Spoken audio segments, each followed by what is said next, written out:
প্রিয় ছাত্রছাত্রীরা, আজকে তোমাদের সামনে খুবই একটি গুরুত্বপূর্ণ ভিডিও নিয়ে এসেছি। সেটা হলো কোঅর্ডিনেটিং ক্লজ বা কোঅর্ডিনেট ক্লজ।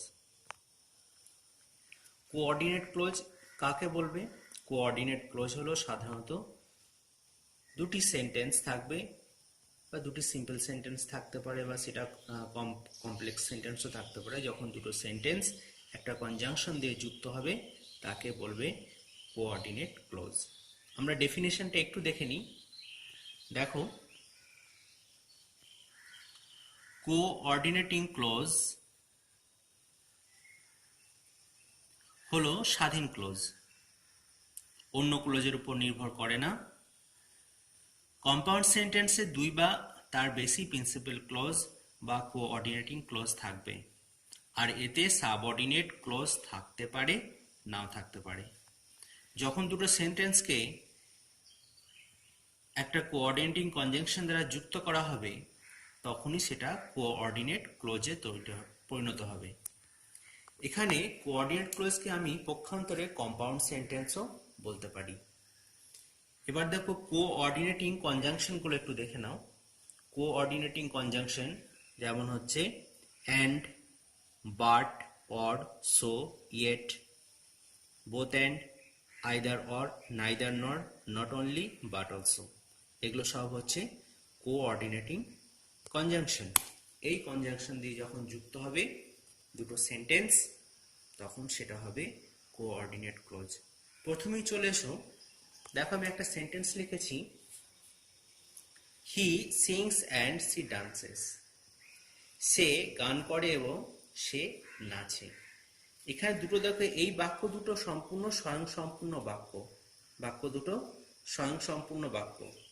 আমি যদি হি সিংস ফুল স্টপ দিয়ে দিই, সে গান করে, একটা সেন্টেন্স হতে পারে। আবার যদি সি ডান্সেস, এটা যদি ফুল স্টপ দিয়ে দিই, এখানে এই পোর্শনটা যদি না থাকে, শুধু যদি এই পোর্শনটা থেকে থাকে, তাহলে এটাও একটা কি হবে, একটা সেন্টেন্স বলে এটাকে আমি মেনে নিতে পারবো। ঠিক আছে, তাহলে এখানে অ্যান্ড দিয়ে যোগ করা হলো, তাই এটা হচ্ছে একটা কোঅর্ডিনেট ক্লজ। তারপরে দেখো এই জায়গায়, he went there and found him ill. সে সেখানে গেল এবং তাকে দেখলো। He went there and found him ill. সে সেখানে গেল এবং তাকে দেখলো সে অসুস্থ। এখানে কি দিয়ে যুক্ত হয়েছে? অ্যান্ড দিয়ে যুক্ত হয়েছে। তাহলে এটা একটা কোঅর্ডিনেটিং ক্লোজ। একই সেন্টেন্স দেখো, হি, তারপরে সেন্টেন্স দেখো, he is weak but he can walk. সে অসুস্থ বা দুর্বল, সে দুর্বল কিন্তু সে হাঁটতে পারে। তাহলে বাট, বাট হচ্ছে বিপরীতার্থক, মানে যখনই কিছু বিপরীত ঘটনা ঘটবে, সে অসুস্থ, সে দুর্বল ও সে হাঁটতে পারে। এইখানে দেখো বাট দিয়ে যোগ করা হয়েছে, তাহলে এটা একটা হচ্ছে কোঅর্ডিনেট ক্লোজ। একইভাবে দেখো, Ram threw the stone but miss the cat. Ram পাথরটা ছুঁড়েছিল কিন্তু বিড়ালটা কি হয়েছিল? মিস হয়ে গিয়েছিল। তাহলে এটাও একটা কোঅর্ডিনেট ক্লোজ। তাহলে বাট দিয়ে আমি করলাম। বাট হচ্ছে বিপরীতার্থক। দেখো আমি এখানে বলে দিয়েছি বাট কখন বসবে। বাট বসবে বিপরীতার্থক হিসাবে যখন বাট বসবে, আর অ্যান্ডটা হচ্ছে সংযোজক। ঠিক আছে, বুঝতে পারলে? তাহলে অ্যান্ড এবং বাট দিয়ে আমি দুটো উদাহরণ পেয়ে গেলাম। এখানে একটু বলে নিই, একটু শুনে রাখো। যদি সমধর্মী বাক্যাংশকে অ্যান্ড দ্বারা বা দুটি সমধর্মী বাক্যাংশকে অ্যান্ড দ্বারা এবং দুটি বিপরীতধর্মী বাক্যাংশকে বাট দ্বারা যুক্ত করা হয়, আর একটি অথবা ও ওটি এরূপ দুটি বাক্যাংশকে যুক্ত করতে অর ব্যবহৃত হয়। অথবা আর এটি অথবা ওটি, কি দেখো, অর এটি অথবা ওটি, এই যে অরটা, আমি যে অর লিখেছি বিকল্প, হয় এটা করো না হলে ওটা করো। এটি অথবা ওটি, হয় এটা করো না হলে ওটা করো, এটি করো অথবা ওটি অন্যটা করো। এরকম যখন হবে, মানে বিকল্প সূচক, তখন কি ব্যবহার করব আমরা? অর ব্যবহার করব। এখানে দেখো অর দিয়ে আমি একটা যুক্ত করেছি। অর দিয়ে I shall do it now or I shall do it never. আমি এটা এখনই করব অথবা সেটা কখনই করব না। আই শ্যাল ডু ইট নাও, এটা এখনই করব, অথবা এটা কখনই করব না, এটা অথবা ওটা। বুঝতে পারলে? তারপরে দেখো সো, শোটা কি বলা হয়েছে? সিদ্ধান্ত সূচক, মানে সিদ্ধান্ত নেবে। এখানে শোটা হচ্ছে সিদ্ধান্ত সূচক, সিদ্ধান্ত নেওয়া হবে। শো দিয়ে একটা বাক্য দেখো, বলছে it is time to go. দেখতে পাচ্ছ? It is time to go, so let us start. এটা যাওয়ার সময় হয়েছে, তাহলে আমাদের যাত্রা শুরু করা যাক। বুঝতে পারছো? তাহলে শোটা একটা কোঅর্ডিনেটিং কনজাংশন, এটা দিয়ে আমরা যুক্ত করলাম। তারপরে দেখো ইয়েট মানে তথাপি। ইয়েট দিয়ে একটা বাক্য দেখো, he is weak yet he is working hard. সে দুর্বল তথাপি সে কঠোর পরিশ্রম করছে। হি ইজ উইক, সে দুর্বল, ইয়েট তথাপি, ইয়েটটা একটা কি কোঅর্ডিনেটিং কনজাংশন। তাহলে এই একটা বাক্য, এই একটা বাক্য, এই দুটো বাক্যকে একটা কনজাংশন দিয়ে যুক্ত করা হয়েছে। ঠিক আছে? তারপরে দেখো আমি কি করব, বোথ অ্যান্ড দিয়ে যুক্ত করব। দেখো I both thanked him and rewarded him. আমি কি করলাম, তাকে ধন্যবাদ দিলাম এবং তাকে পুরস্কৃত করলাম। ঠিক আছে? তারপর আমি কি করব, আইদার অর দিয়ে করবো। দেখো he is either mad or he has become a criminal. সে পাগল অথবা সে একজন ক্রিমিনাল। বুঝতে পেরেছো? তারপরে দেখো আবার আইদার অর দিয়ে করা হয়েছে, you may turn either to the left. তুমি হয় পূর্ব দিকে ঘোরো, অর টু দ্য রাইট, অথবা কোন দিকে ঘোরো, পশ্চিম দিকে। তাহলে আইদার অর দিয়ে যুক্ত করা হয়েছে। নাইদার নর দেখো, নাইদার মাই ব্রাদার নর I know anything of it. আমার ভাইও নয় এবং আমিও নয়, এই ব্যাপারে আমরা কিছুই জানি না। এখানে আইদার অর এবং নাইদার নর, এই যে দুটো সেন্টেন্স, এই সেন্টেন্স দুটো, এই যে সেন্টেন্স দুটো এইখানে দেখো, এই দুটো তো একই সেন্টেন্স। এইখানে এই সেন্টেন্স দুটো আমরা আইদার অর দিয়ে অ্যাফার্মেটিভ সেন্টেন্স করতে পারি, আর নাইদার নট দিয়ে নেগেটিভ সেন্টেন্সও করতে পারি। যখন সেন্টেন্সের ট্রান্সফরমেশন হবে নেগেটিভ সেন্টেন্স অথবা অ্যাফার্মেটিভ সেন্টেন্স, তখন আমরা আইদার অর নাইদার নট ব্যবহার করে বাক্যগুলোকে পরিবর্তন করতে পারি। তারপর দেখো নট অনলি বাট অলসো, এই যে নট অনলি বাট অলসো রয়েছে। এখানে দেখো চলে এসো, he is not only a knave but also a fool. সে শুধু চালাকি নয়, সে দুষ্টুও নয়, সে বোকাও। এই ধরনের আর কি। তাহলে শুধু এটা নয়, সে সেটাও। He is not only good in mathematics but also in English. কি বললাম? He is not only good in mathematics but also in English. সে শুধু অঙ্কেই ভালো নয়, ইংরাজিতেও ভালো। বুঝতে পারলে? ঠিক এইভাবে সেন্টেন্সগুলোকে নট অনলি বাট অলসো দিয়ে যোগ করা হয়। এবার চলে এসো, আমি করব contracted sentence.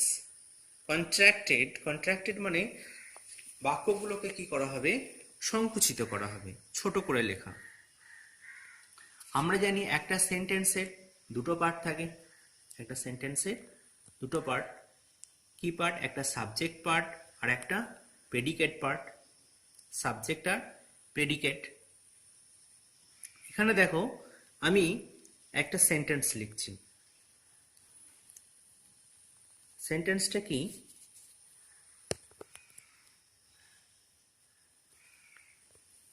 The sun rose. The sun rose. The sun rose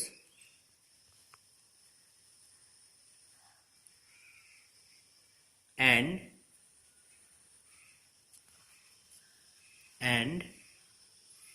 filled the sky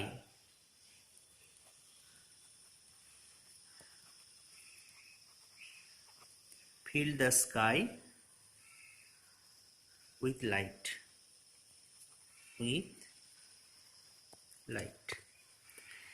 The sun rose and filled the sky with light.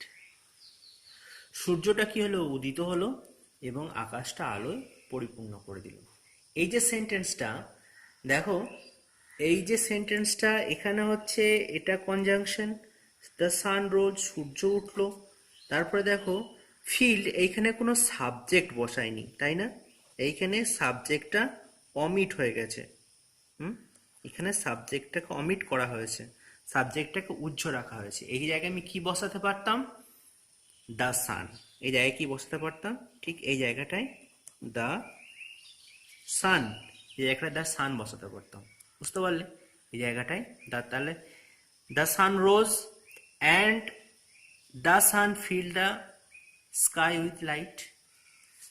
তাহলে এই জায়গায় আমি কি বসাতে পারতাম? The sun. এখানে আমি কি করেছি? দ্য সানটাকে বসাইনি। এখানে কি হয় ব্যাপারটা, এটা একটু বুঝে নেওয়া যাক, যে যখন একই সাবজেক্টের দুটো প্রেডিকেট থাকবে, একই সাবজেক্টের দুটো প্রেডিকেট থাকবে, ভালো করে শোনো কথাটা, যখন একই সাবজেক্টের দুটো প্রেডিকেট থাকবে তখন সাবজেক্টটাকে একটা বসালেই হবে, সাবজেক্টটা ভিন্ন নয়। এখানে সানটা একটাই, ওই জন্য এই সানটাকে আমি কি করলাম? এক জায়গায় বসিয়েছি। তাহলে এখানে দ্য সানটা না বসিয়ে শুধু ফিল্ড বসিয়ে দিয়েছি, তাহলে সেন্টেন্সটা এখানে কি হলো? একটু সংকুচিত হলো, তাই তো? তাহলে এটা কি হলো? কন্ট্রাক্টেড হলো। তারপরে দেখো আর একটা উদাহরণ লিখছি, he is poor. He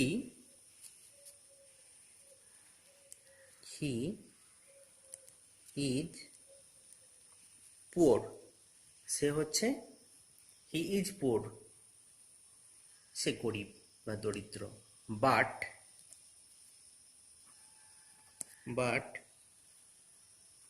he is honest. He is poor but he is honest. এই সেন্টেন্সটাই আমি অন্যভাবে বলতে পারি যে হি ইজ পুয়ার এ পর্যন্ত হলো, বাট কিন্তু অনেস্ট। এই হি ইজটাকে আমি তুলে দিলাম, হি ইজটাকে আর রাখলাম না। হি ইজটাকে না রাখার জন্য এই সেন্টেন্সটা কি হলো? কন্ট্রাক্টেড হয়ে গেল। এই সেন্টেন্সটা কন্ট্রাক্টেড হলো। বোঝা গেল? তাহলে হি is poor but he is honest, এই সেন্টেন্সটা তোমরা বুঝতে পারলে। এটাকে কি করলাম? কন্ট্রাক্টেড করলাম। তাহলে প্রথমটা কি বললাম, যে একই সাবজেক্টের যদি দুটো প্রেডিকেট থাকে তাহলে সেই সাবজেক্টটাকে আমার দুবার বসানোর কোনো প্রয়োজন নেই। ঠিক আছে? দ্বিতীয় নিয়মে চলে আসি, যখন দুটো সাবজেক্টের একই প্রেডিকেট থাকবে, আগেরটা বলেছি একই সাবজেক্টের দুটো প্রেডিকেট থাকবে, এটা বলছি যে দুটো মানে একই প্রেডিকেট দুটো সাবজেক্টের থাকবে, মানে সাবজেক্ট সেখানে দুটো আর প্রেডিকেট থাকবে একই রকম, সেম প্রেডিকেট। তাহলে তখন কি বসাবো? আমি সেই প্রেডিকেটটাকে একবার বসাবো। We need not mention the predicate more than once. আমাদেরকে প্রেডিকেটটা একবারে বেশি দুবার বসানোর প্রয়োজন নেই। বুঝতে পারলে? একবারে বেশি দুবার বসানোর সেটা কোনো প্রয়োজন নেই। আমি একটা সেন্টেন্স লিখছি, he and you are guilty. Sentence লিখছি, দেখো, he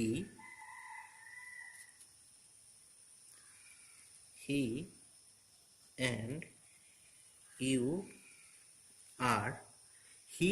you are guilty, GUILTY, guilt. সেন্টেন্সটা দেখো, he and you are guilty. এই সেন্টেন্সটা দেখো, আমি এটা ভাবে কিভাবে লিখতে পারি, এখানে দেখো সাবজেক্ট দুটো আলাদা কিন্তু প্রেডিকেটটা এক। এখানে subject K, he are you, উভয়ই, উভয়ই কি, উভয়ই গিল্টি, উভয়ই অপরাধী। বুঝতে পারলে? তাহলে হিও যা, ইও তাই। তাহলে এখানে প্রেডিকেটটা এক কিন্তু সাবজেক্ট দুটো আলাদা। তাহলে যখনই প্রেডিকেটটা এক, তখন আমি প্রেডিকেটটাকে একবারে বেশি দুবার লিখব না, লেখার প্রয়োজন নেই। এইভাবেই কি করা হবে, এটাকে কন্ট্রাক্টেড সেন্টেন্স করা হবে। এটা আমি এইভাবে লিখতে পারতাম, কিভাবে লিখতে পারতাম, এভাবেও লিখতে পারতাম, he is guilty and you are guilty। কি হলো, he is guilty and you are guilty. তাহলে এই সেন্টেন্সটাকে, তাহলে এই যে প্রেডিকেট, এখানে গিল্টি আর গিল্টি দুটো তো সেম, কিন্তু সাবজেক্ট দুটো ভিন্ন। এই সাবজেক্টটা ভিন্ন, এটাও ভিন্ন। এই জন্য সাবজেক্ট দুটোকে রেখে প্রেডিকেটটাকে আমি একবার লিখেছি, যে এই গিল্টিটা। তাহলে he and you are guilty, এটা হচ্ছে কন্ট্রাক্টেড সেন্টেন্স।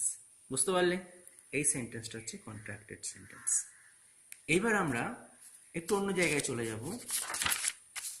জায়গাটা কি, সেটা হচ্ছে যে different clauses with same linker.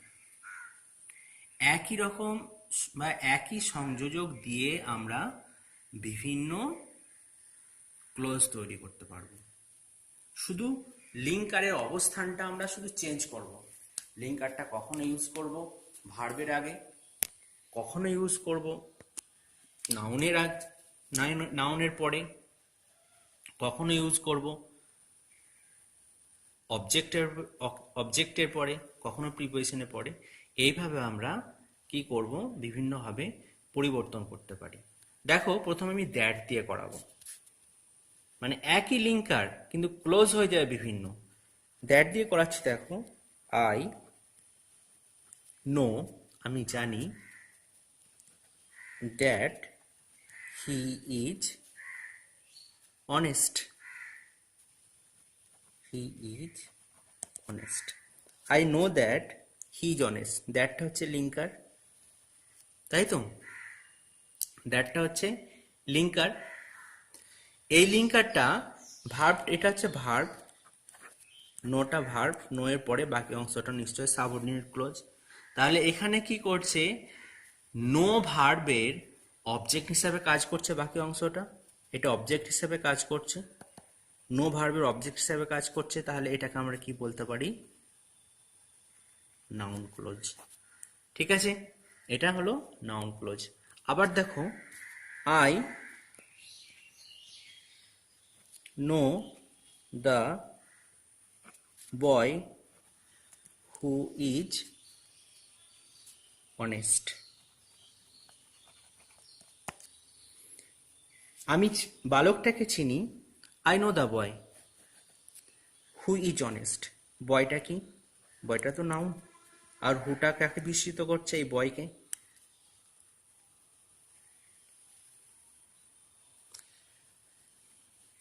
আচ্ছা, এইটাকে একটু কেটে দিই, এটা অন্যভাবে করি। এটা অ্যাডজেক্টিভ বলে চলে, আমি দ্যাট দিয়ে করছিলাম, আমি হুয়ে চলে গেছিলাম। আচ্ছা, তারপরে চলে আসি যে I know the boy, I know the boy that stole the book.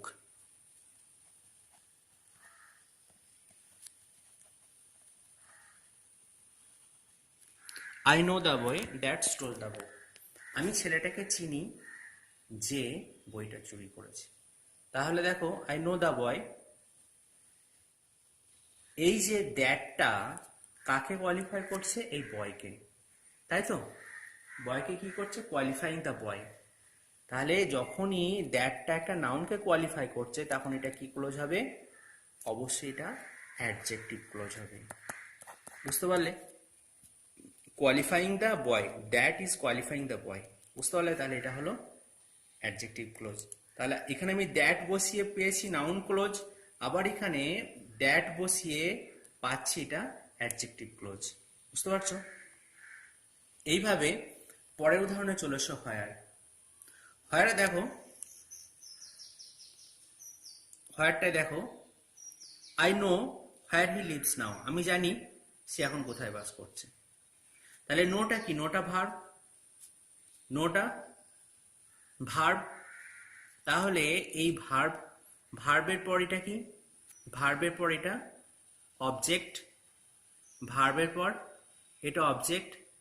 তাহলে অবজেক্ট টু নো, নো ভার্বের অবজেক্ট হিসাবে বাকি এই অংশটা কাজ করছে। কি ভার্বের, এই নো ভার্বের অবজেক্ট হিসাবে বাকি এই অংশটা কাজ করছে, এটা টোটালটাই হচ্ছে অবজেক্ট। তাহলে অবজেক্ট টু এ ভার্ব, এটা হচ্ছে নাউন ক্লোজ। বুঝা গেল? তারপর দেখো, I know the place where he lives now, আমি জায়গাটা জানি। কি জানি, জায়গাটা। হোয়ার হি লিভস নাও, যেখানে সে এখন বাস করছে। তাহলে এখানে প্লেসটা কি, নাউন, আর হোয়ারটা কাকে কোয়ালিফাই করছে, নাউনকে কোয়ালিফাই করলেই সেটা কি হবে, সেটা হবে অবশ্যই অ্যাডজেক্টিভ ক্লোজ। ঠিক আছে? তারপরে দেখো, উই শ্যাল গো, আমরা যাব হোয়ার হি লিভস নাও, যেখানে সে এখন বাস করছে। তাহলে আমরা যাব, উই শ্যাল গো, আমরা যে যাব। এখানে এটা হচ্ছে গো ভার্বকে মডিফাই করছে। এখানে হোয়ারটা কি করছে, হোয়ারটা এই গো ভার্বকে মডিফাই করছে, ওই জন্য এটা হবে তোমার adverbial close. Modify to go verb, কি করছে, মডিফাই টু গো ভার্ব। তারপরে দেখো, হোয়েন দিয়ে, I know when he will come back, আমি জানি কখন সে ফিরে আসবে। I know when he will come back, তাহলে আবার ওটাই হচ্ছে অবজেক্ট টু নো, নো ভার্বের অবজেক্ট হিসাবে কাজ করছে, এটা তোমরা বুঝতেই পারছো। কি ক্লোজ হবে এটা, নাউন ক্লোজ হবে। তারপরে আই নো দ্য টাইম, আমি সময় জানি, when he will come back, কখন সে আসবে। তাহলে টাইমটাকে কোয়ালিফাই করছে কি, কখন, এই টাইমটা, এটা কোয়ালিফাই করছে হোয়েনটা। তাহলে এখানে হোয়েনটা যেহেতু টাইমটাকে কোয়ালিফাই করছে, তাহলে এটা কোয়ালিফাইং দ্য নাউন টাইম। এখানে কোয়ালিফাইং দ্য নাউন, এটা টাইমটা তো নাউন, তাহলে এটা হচ্ছে অ্যাডজেক্টিভ ক্লোজ। ঠিক আছে? আবারও একইভাবেই we shall go when he come, আমরা যাব। এখানে গো ভার্বকে কি করছে, গো ভার্বকে মডিফাই করছে হোয়েনটা, এখানে গো ভার্বকে মডিফাই করছে, তাহলে এটা হবে অ্যাডভার্বিয়াল ক্লোজ। একইভাবে দেখো, হোয়াই দিয়ে, I know why he look so sad, আমি জানি কেন তাকে দুঃখিত দেখাচ্ছে, বা সে কেন দুঃখিত সেটা আমি জানি। তাহলে এখানে নাউন ক্লোজ হবে, অবজেক্ট হচ্ছে নো ভার্বের, নো ভার্বের অবজেক্ট, এখানে নো ভার্ব, নো ভার্বের অবজেক্ট হিসাবে কাজ করছে এটা।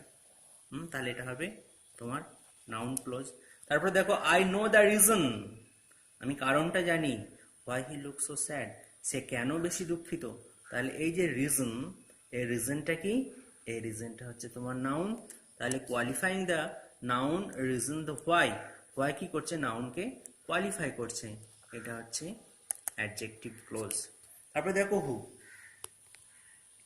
হু দিয়ে, do you know who did it, তুমি কি জানো এটা কে করেছে, জিজ্ঞাসা করা হচ্ছে, তুমি কি জানো এটা কে করেছে। Do you know who did it, তাহলে এখানে দেখো অবজেক্ট টু নো, একইভাবেই এখানে এই নো ভার্বের অবজেক্ট হিসেবে কাজ করছে, এটা হচ্ছে noun clause. Do you know the boy who did it, do you know the boy who did it, তুমি কি জানো ছেলেটা, তুমি সেই ছেলেটাকে জানো যে এটা করেছে। তাহলে এখানে দেখো, এই যে বয়, বয়টা তো একটা নাউন, হু কি করছে, এই বয়টাকে কোয়ালিফাই করছে, অর্থাৎ এটা হচ্ছে অ্যাডজেক্টিভ ক্লোজ। তারপরে দেখো হুইচ দিয়ে, এখানে কি আছে, do you know which is what, do you know which is what, এটা কোনটা, তুমি জানো এটা কোনটা। এখানে দেখো হুইচ ইজ হোয়াট, এই নো ভার্বের হুইচ ইজ হোয়াট, এই যে নো ভার্ব, এই নো ভার্বটার এখানে অবজেক্ট হিসাবে কাজ করছে বাকি অংশটা, তাহলে অবজেক্ট হিসাবে কাজ করছে কোন অংশটা, বাকি অংশটা, নো ভার্বের অবজেক্ট। তাহলে যেহেতু এই ভার্বের অবজেক্ট, তাহলে এটাকে কি বলবো আমি, একটা নো ভার্বের অবজেক্ট হিসাবে কাজ, এটা হচ্ছে একটা নাউন ক্লোজ। তারপরে দেখো দিস ইজ দ্য পেন, এটা হচ্ছে সেই পেনটা, হুইচ রাইটস ওয়েল, যেটা খুব ভালো লেখে। তাহলে পেনটা কি, পেনটা হচ্ছে নাউন, আর নাউনটাকে কোয়ালিফাই করছে হুইচ, তাহলে যখনই নাউনকে কোয়ালিফাই করবে সেটা হবে অ্যাডজেক্টিভ ক্লোজ। বোঝা গেল কথাটা। এবার আমি ওয়েদার দিয়ে করাবো। দেখো ওয়েদার,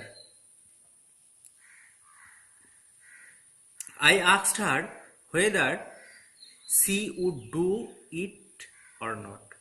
আমি তাকে জিজ্ঞাসা করলাম সেটা করবে কিনা। I asked her, আমি তাকে জিজ্ঞাসা করেছিলাম whether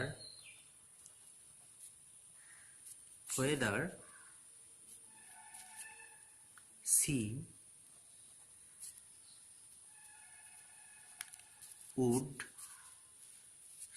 would do it or not. আমি তাকে জিজ্ঞাসা করেছিলাম সেটা করবে কিনা। এখানে দেখো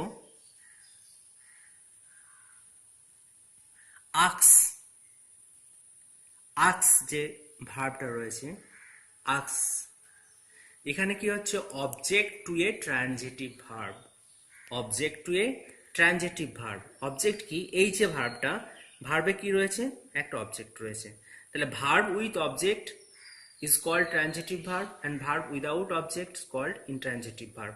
তাহলে ask ভার্বে একটা অবজেক্ট রয়েছে, তাহলে object to A transitive verb, তাহলে এখানে ask ভার্বের অবজেক্ট হিসাবে কাজ করছে এইখান থেকে এই অংশটা, তাহলে এটাকে আমি বলবো, এই যে ask ভার্ব, এই ভার্বের অবজেক্ট হিসাবে কাজ করছে, আমি এটাকে বলতে পারি এটা নাউন ক্লোজ। বুঝতে পারলে? তারপর হচ্ছে দেখো I shall support you whether right or wrong. Whether right or wrong. I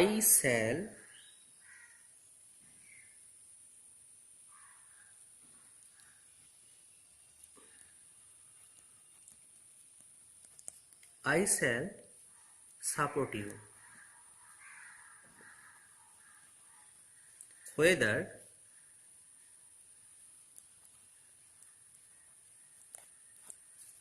you আরটাকে উচ্চ রাখলাম,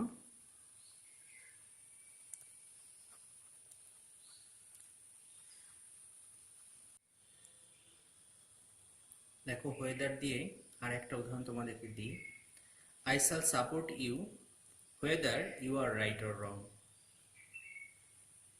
এখানে দেখো এই সেন্টেন্সটায় যে সাপোর্ট ভার্বটাকে, যে সাপোর্ট ভার্ব, এই ভার্বটাকে কি করছে, ওয়েদারটা মডিফাই করছে। কিন্তু ওয়েদারটা সাপোর্ট ভার্বটাকে মডিফাই করছে, তাহলে আমরা এটাকে বলতে পারবো যে এটা একটা অ্যাডভার্বাল ক্লোজ। বুঝতে পেরেছ? তাহলে ওয়েদার দিয়ে উদাহরণগুলো তোমরা বুঝতে পারলে। আশা করি তোমরা ক্লোজটা সকলেই ভালোভাবে বুঝতে পেরেছ। যদি না বুঝতে পারো তাহলে কমেন্ট বক্সে অবশ্যই লিখবে, আমি সেটার ক্লারিফিকেশন করে দেবো।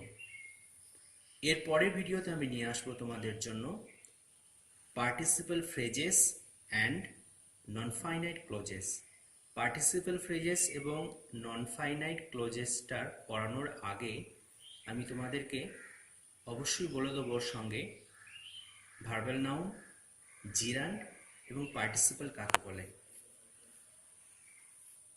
এবং আশা করি ভিডিওটা আরও সুন্দর হবে এবং তোমরা আরও ভালো ভালো সুন্দর সুন্দর ভিডিও পাওয়ার জন্য আমার চ্যানেলটাকে সাবস্ক্রাইব করবে এবং পাশে বেল আইকনটাকে প্রেস করে দেবে, যাতে আমার আরও আপডেটিং ভিডিওগুলো তোমরা তাড়াতাড়ি পেয়ে যেতে পারো। Thank you for watching.